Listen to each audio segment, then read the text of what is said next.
Selamat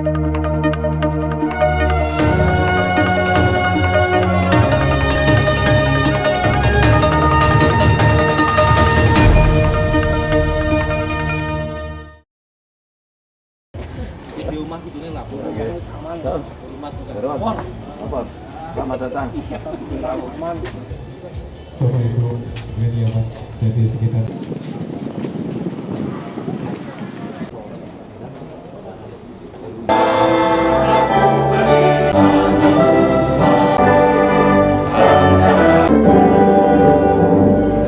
Bapak Ibu yang saya hormati semuanya. Ya, ini kan Bintang Ketahanan Pangan.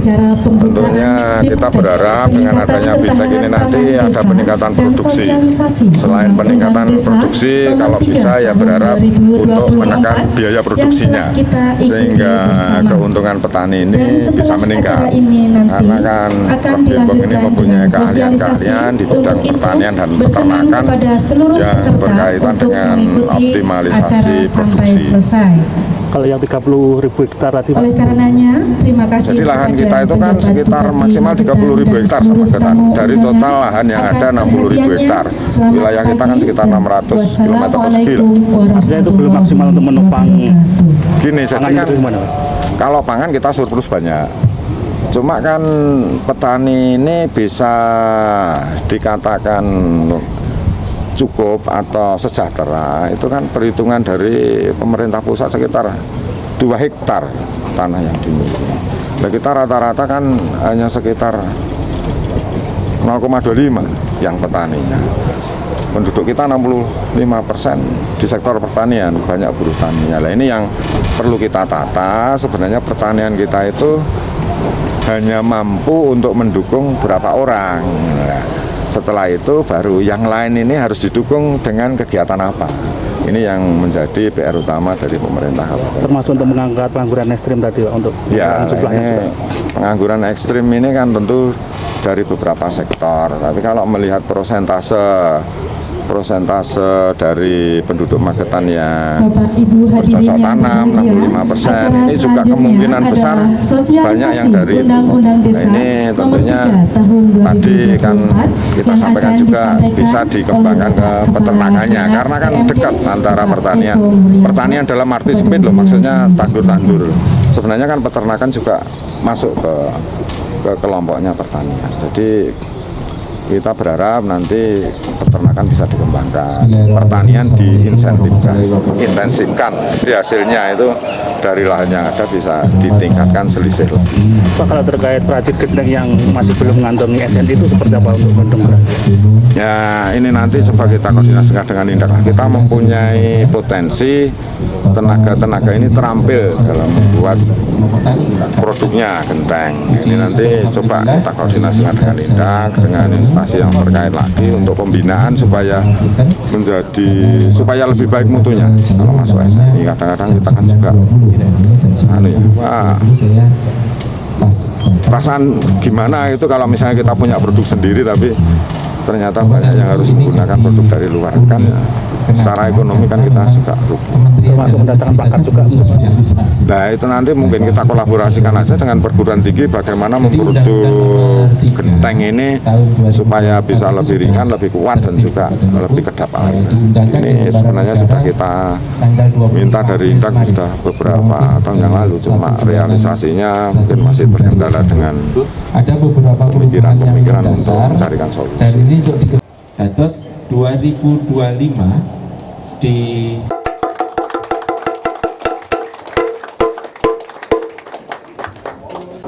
ya, karena ada penambahan masa teknologi inilah yang membuat kita juga harus adaptif. Begini ya, SIPD ini kan sudah dibuat, ya kan? Undang-undang ini kan munculnya di bulan April. Nah, kami ngisi SIPD itu kan paling akhir Februari kemarin.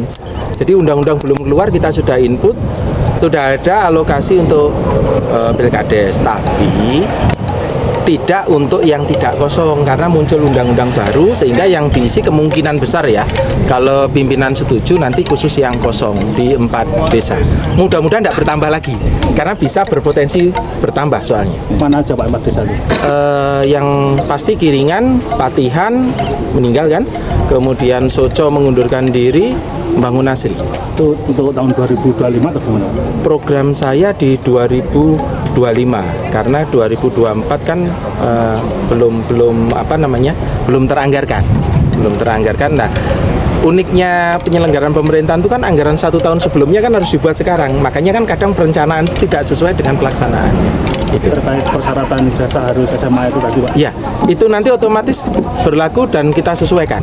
Jadi kalau kemarin kan syarat jadi kepala desa ini kan SMP ya, SMP lah. Sekarang ini undang-undang ngomong harus SLTA. Jadi nanti disesuaikan.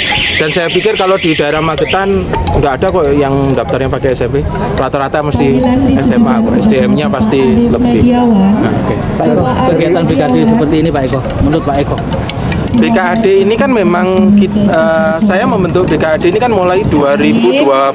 Tujuannya adalah untuk sinergitas penyelenggaraan pemerintahan. Di sana kan ada 4 bidang: pemerintahan, pembangunan, kemasyarakatan, dan pemberdayaan masyarakat. Kegiatan hari ini ada 2 ini yang masuk terkait dengan pemberdayaan, maka dihadirkan Prof. Gembong untuk bagaimana empowering di desa itu bisa lebih berjalan lagi. Dan yang kedua ini undang-undang desa ini karena ternyata kan banyak juga yang belum tahu dan juga pangapunten ya, saya hampir 1 bulan ini kedatangan tamu terus mempertanyakan itu dan memberikan syarat tambahan. Kalau yang diperpanjang buat dikasih syarat Pak, lah undang-undangnya munine ra nganggo syarat toh. Oh ya pintu itu ya. Iya, jadi ini tolong untuk dipahami karena memang dinamika penyelenggaraan pemerintahan itu kan selalu berubah dan perubahan itu pasti ada waktunya. Ada waktu untuk penyesuaian dan seterusnya. Mungkin gitu satu Pak Eko, mungkin pesan buat BUMDes ya. Ini kan banyak ada desa, beberapa desa yang itu yang mengadakan kegiatan di BUMDes. Alangkah baiknya nanti BUMDes itu diperbesar dan tidak kruil cilik besar aja untuk kegiatan apa, untuk ketahanan pangan di BUMDes yang mengelola gitu. Iya, boleh sebetulnya masukan seperti itu karena sebetulnya BUMDes itu kan dibentuk untuk memperhatikan potensi desa. Kalau desa itu punya potensi pertanian, maka kayak kegiatan hari ini itu kan bisa diberdayakan. Tapi kalau misalkan desanya tidak ada potensi wisatanya, ya jangan memaksakan menjadi desa wisata. Prinsipnya kan BUMDes ini mewadahi untuk bagaimana pendapatan ke desa itu masuk. Cuma ini pesan dalam, jangan begitu penyertaan modal terus engkau balik neng desa piro. Jangan, biarkan berkembang dulu. Karena ini kan salah satu bentuk kepedulian pemerintah, makanya diregulasinya diatur untuk menyesuaikan gitu. Kalau khusus Ngariboyo Pak yang saat ini masih kosong, kadesnya masih tersandung hukum, seperti apa langkahnya? Yang pertama kami sudah proses untuk pemberhentian sementara. Insya Allah mungkin minggu ini keluar mungkin SK-nya untuk pemberhentian sementara. Ketika pemberhentian sementara maka nanti yang diangkat pelaksana harian ini adalah sekretaris desa. Ini yang pertama. Yang kedua, kami sudah mengusulkan untuk pemberhentian dana desanya. Karena di PMK itu kan diatur ketika kepala desa tersangka maka dana desanya dihentikan dulu. Ya, yang dihentikan ini nanti kami pilah. Jadi nanti ada pemilahan yang menjadi amanah itu tidak dihentikan. Contoh operasional 3%, ketahanan pangan maksimal 20%. Kalau yang untuk kegiatan yang lain ini kami sesuaikan. Termasuk BLT. BLT nanti insya Allah kalau keputusan kepala desanya tentang penetapan penerima BLT DD ada, itu kita eksekusi nanti. Jadi gitu kira-kira.